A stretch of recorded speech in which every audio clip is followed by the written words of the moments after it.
Okay, good morning, everyone. So how many of you are post-stress and done with the lab exam? Oh, tonight's the lab exam? Is it really? Everybody gets it at the same time? All right, that explains why you guys still look a little stressed to me. Keep that glucocorticoid and just embrace the stress. It'll work for you. Office hour tomorrow, 2 to 3. And then next week, during Triple R week, no office hours, I'll have a Q&A session review, May 8th, 9 to 11 a.m., not p.m., and 1:55 to 1L. I will send out by VSpace some practice questions, again, from my section of the exam, obviously multiple choice. None of my answers will have on there all the above, none of the above, first and third, Tuesday, that kind of stuff. None of that. I hated that in college, and I hate it now. So that's why I do this. The final will be Monday, May 13th, 8 to 11 a.m. in Haas Pavilion. And again, you guys, besides these review sessions, I'll handle email questions. A couple more starting to roll in. Generally very good questions. And so forth. Okay, any questions about that? I know, Mike, have you sent out stuff yet on the final? All right, that's all been sent out. Okay. Okay, any questions on that? All right. Today we're starting on red blood cells, oxygen, negative feedback, gas exchange, and kidney function, particularly the oxygen, because I blame the Warriors lost last night on the high altitude and loss of oxygen. And that was a singular factor why they lost. So you can quote me on that. You don't go very far with it, but you may quote me. But we'll talk about gas exchange, and if we get that far, kidney function. Okay, a little bit of review. We talked about absorption, know what a villi is, know what a columnar epithelial cells, the role of it, microvilli, capillaries, lacteals. We got into cardiac muscle, know that they're autorhythmic cells, and they produce action potentials. Know what the sinoatrial node does, that's the pacemaker. Know what the atrioventricular node does. Those are two of several of these kinds of autorhythmic clusters, autorhythmic cells. We got into blood vessel structure, know the difference between arterial/venules versus capillaries, and what the endothelial layer is in the structure. An issue that we'll continue to hit on is the issue of the equilibrium between a capillary. A molecule comes out of the capillary, goes into interstitial fluid. I call it at times interstitial space. Clearly there's fluid everywhere, and the term is actually interstitial fluid. So anytime a molecule goes from a capillary to a cell, it has to go through interstitial fluid. It never goes directly. And this plays a major role in physiology, by the way, interstitial fluid. And you'll see that in the kidneys, assuming we get that far. Interstitial fluid is made up of fluid. Okay, it's isotonic, and it's just, you got buffered fluid in between your cells, and that's how the molecules get there. It is not blank space, as much as you might think of it that way, but it is not. Okay? We then talk about the lymphatic system. Key functions: defense against infection, recycles water, nutrients via capillaries. Again, all this recycling goes by way of capillaries. In this case, it goes from the circulatory capillaries to interstitial fluid to lymphatic capillaries. Transport fats and what lymph nodes do. That's what the white blood cells go in there and clean things up. And when you're sick and your lymph nodes are sore, it means your immune system is working. So it's a good thing. Okay. We're going to bone marrow stem cells, which we'll continue with a little bit today. These are multipotent stem cells. The two lineages come out of that: lymphoid, myeloid. The lymphoid side form lymphocytes, and the T cells, which give you cellular immunity, which we'll hit on Friday, and B cells produce antibodies. We should get there on Friday also a little bit. The other side of it is myeloid stem cells, which we'll talk a little bit more today. Produce red blood cells, RBCs. Red blood cells are erythrocytes. Platelets, which are cells, but they're really pinched off cytoplasm, bags of cytoplasm. We'll talk about one of their functions today in clotting. And the other leukocytes. Okay, leukocytes are white blood cells. In reality, what they are is simply not red. They're not actually white. Okay. Then we talked about 4 different kinds of leukemia. You can have defects in these pathways. Leukemia is a generalized term for cancer of these cells, and you can have acute leukemia, which is production of immature cells, or you can have chronic leukemia, which is abnormal mature cells. And you can have it in the lymphocytic line or the myeloid line. So it's a 2x2 matrix. So you can have lymphocytic leukemia, acute or chronic, myeloid leukemia, acute or chronic. And you'll see the terms, ALL, CML in the news and so forth. But what corresponds to is the nature of the leukemia. Acute, usually younger people get it. Chronic, usually older people get it. And depending on which of the lineages are affected. So you can have selective effects on one lineage versus the other. So leukemia is a little bit of a generic term. There's actually specific types of leukemia. And just so you know, it comes from this lineage. Okay, questions on that? Questions on what we talked about Monday? Okay, all right. So now, red blood cells, oxygen regulation. Now, there's an interesting hormonal regulation with red blood cells that relates to oxygen utilization, which we will talk about. When you have low tissue oxygen, this causes the production of a hormone called erythropoietin. And you'll see that a lot of times it's in the news quite a bit called EPO. You've heard of EPO in the news. And you'll see why in a second. And it's produced near the kidney. And what erythropoietin does is causes the proliferation of the myeloid, of the bone marrow stem cells, in particular the myeloid line, causes their proliferation and differentiation. And as a result, you now produce a lot more red blood cells, RBCs are red blood cells, and therefore more capacity to carry oxygen.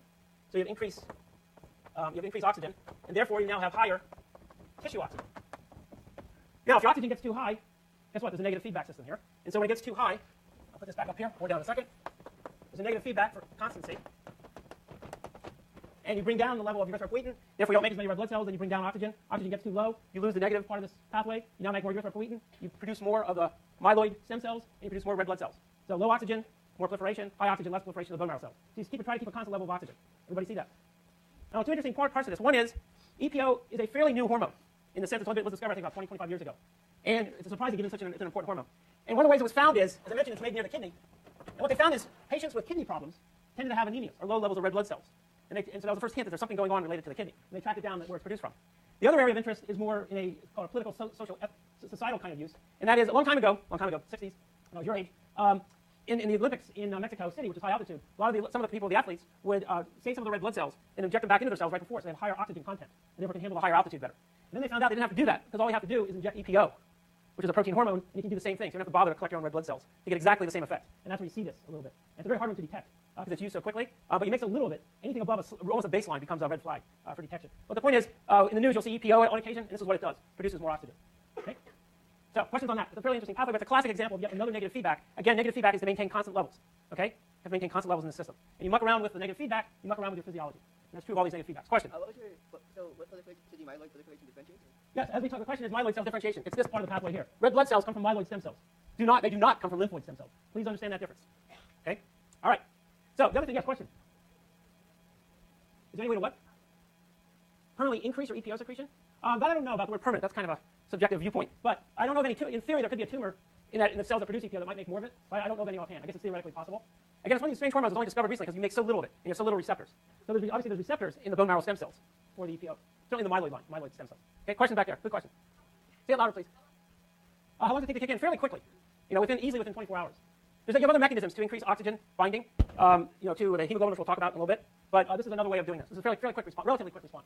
I mean, personally, I'm affected a lot by high altitude. In terms of, I can barely breathe when I go to Tahoe, for example. And I'm okay a day or two later. Some people are not affected. I mean, I would never go to those Mayan ruins that are, 14,000 feet up? I wouldn't make it. I'd probably pass out by 9,000 feet. Okay? So some people are more susceptible to this than others. Okay? All right. So clotting. Very quickly. Again, we're going to do a couple little issues in this general topics. We're not covering everything. We're going to leave this one up. Clotting. We'll go over here. The clotting system uses platelets.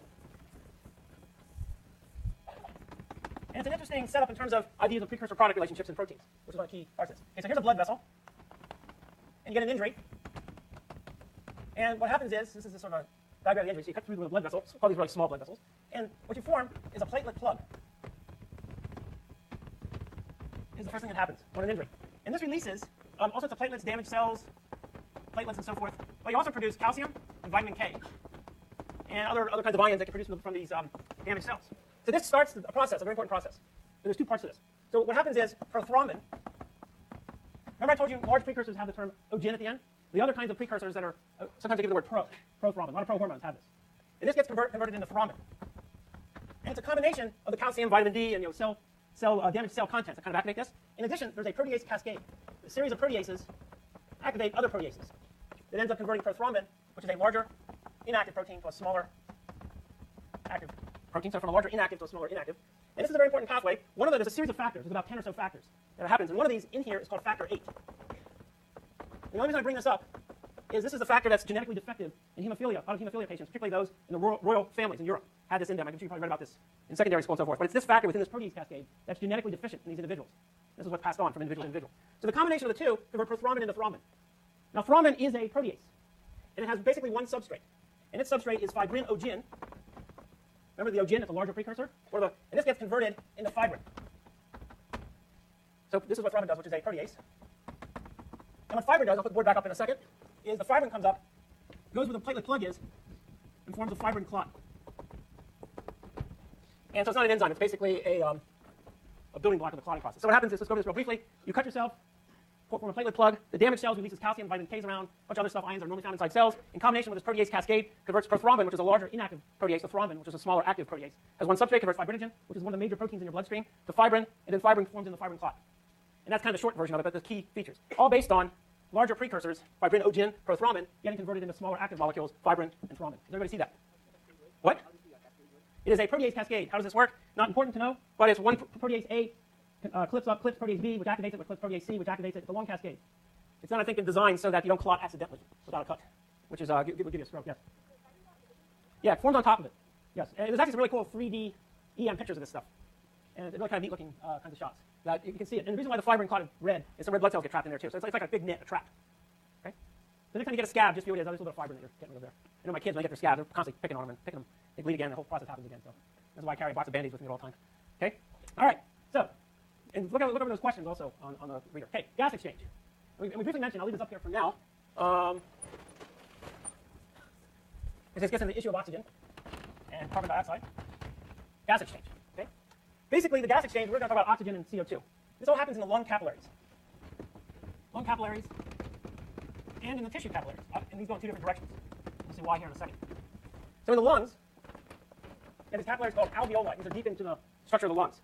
So one way of visualizing it looks like this. This is the capillary here. Or capillary, yeah. And basically, as you can imagine, oxygen, you want oxygen to go in, and you want CO2 to come back out. And the way this works, the simple or the more straightforward way of thinking about it, movement of gases goes from high to low pressure.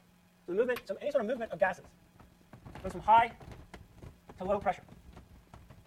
So let's think about this in terms of the atmosphere. At sea level, which is not too far from here, we're about 100 feet above sea level or something like that, the pressure is 760 millimeters of mercury, and oxygen is about 21% of the gases in the atmosphere. Therefore, I'll put this one down in a second. Therefore, in the atmosphere, the air is out here, in theory, the partial pressure, one part here is partial pressures. Partial pressure of oxygen is about 160 millimeters of mercury. And we'll call this PO2. In contrast, the partial pressure of CO2 is about 0.21 millimeters of mercury. Okay, so these are the things we'll be dealing with, partial pressures. So if I say something goes from high to low pressure, you go from high partial pressure to low partial pressure. Does everybody see that? This is just the terminology. So now, I'm not doing this. So now, what's going on? Remember the circulatory system's got two circuits, right? Pulmonary and systemic circuit. And one of the reasons for the pulmonary circuit is to make this oxygen rich. So here's the lung capillaries. And by the time the gases get down into the pulmonary circuit, there's a ratio of partial pressure of oxygen to partial pressure of CO2 is about 104 over 40. And you do not need to memorize these numbers. Okay, but I'm going to be using them, but you do not need to memorize these. So when it gets into your lung capillaries, or the alveoli, the partial pressure of oxygen is about 104, above 100, whereas the partial pressure of CO2 is about 40. And so then it goes through the pulmonary circuit, and then it goes through the heart to the systemic circuit. And the reason you go into the systemic circuit is to go to the tissue capillaries, which are all over your body. Your tissues, in your resting tissue, I'll say most of you are kind of resting right now, versus except for a couple of you who ran a couple miles to get to the lecture hall. And your tissue tends to be partial pressure of oxygen over partial pressure of CO2 is about 40 over 45. So this blood coming from the pulmonary through the systemic circuit, hitting your tissue capillaries, has a partial pressure of oxygen over CO2 of 104 over 40, right? Gets to your tissues, which is 40 over 45.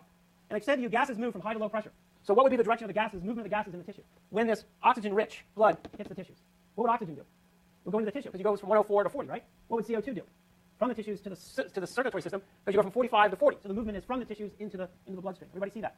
So what comes out of the bloodstream and back into the lungs is a partial pressure of oxygen, CO2, of 40 over 45 approximately. If you have so much tissues, you basically acquire something close to the tissue pressures of oxygen and CO2. So what happens in your circuit is you breathe in all your oxygen, moves through the system, O2 goes into the tissue, CO2 comes out, simply because partial pressures are different.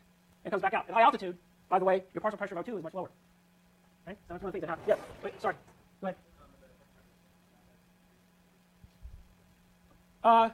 Now, in the tissues, which is 45, CO2 moves from the tissues into the bloodstream. So you're getting rid of the CO2. Oh, we'll get to that. Yes, when you're active, it's not so much CO2 in this case, but if you're very active, like if you're out there running a few miles or something in the morning, your partial pressure of oxygen actually gets as low as 10. Okay? And if you're running extensive, extreme, it gets below that. But you have mechanisms to counteract that, which we'll talk about in about 10 minutes. Okay? All right, any other questions? Good question. All right. So this begs the question then, how does your body handle CO2 versus oxygen? Even though they're both gases. And it's handled really quite differently. They're related issues, but it's really handled differently. So in the case of oxygen, in the red blood cells, I'm sure you guys have heard this before, hemoglobin carries oxygen. And it binds, so here's the hemoglobin in the red blood cell. It binds oxygen. When a molecule of oxygen binds hemoglobin, there is an increase in affinity for more oxygen molecules. So you increase the affinity for additional oxygen. And this is a term called positive cooperativity.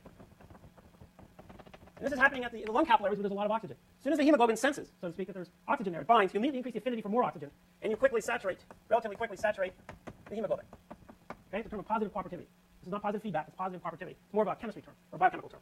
So then what happens, I'll put this board down in a second, when you have lower partial pressures of oxygen, such as in the tissues, you then release the oxygen at the lower partial pressures, and it goes back to the state. So then when you go back up to the area of higher in the lung where there's more oxygen, it's available for binding. Everybody see that? So the partial pressure of oxygen drives the saturation of hemoglobin. If you're at high altitude, guess what? You don't saturate as well. Okay?